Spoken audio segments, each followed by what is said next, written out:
પ્રતિબંધિત ચાઇનીઝ દોરીના જથ્થા સાથે કિસમને ઝડપી પાડતી Waghodia police. Shri PR Jadeja police inspector Waghodia police station નાઓના સીધા માર્ગદર્શન હેઠળ વાઘોડિયા પોલીસ સ્ટેશનના police sub inspector J Patel તથા ડીસાપના માણસો વાઘોડિયા પોલીસ સ્ટેશન વિસ્તારમાં આગામી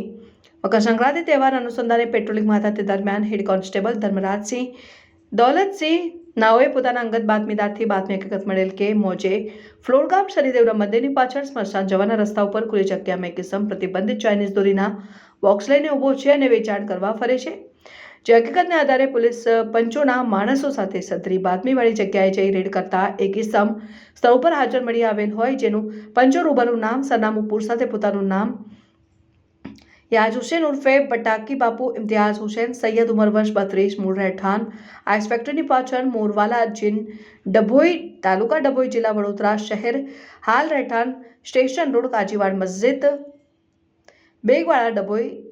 वडोदरा जिल्लाનો હોવાનું જણાઈ આવેલ અને આજુબાજુ તપાસ કરતા આરસીસી રોડની બાજુમાં ખાકી કલરના 4 બોક્સ પડેલ હોય જે પંજો रूबरू तपास करता ते बॉक्स में प्रतिबंधित सिंथेटिक दोरी भरेल बॉक्स नंग 4 मળી આવેલ જે એક બોક્સ માં રીલ નંગ 30 લેકે કુલ 4 બોક્સ માં રીલ નંગ 120 સિન્થેટિક દોરી જે એક નંગની આશરે કિંમત ₹300 લેકે કુલ 120 નંગની એટલે કે કિંમત ₹36,000ની સિન્થેટિક દોરીનો મુદ્દામાલ જપ્ત કરવામાં આવેલ છે।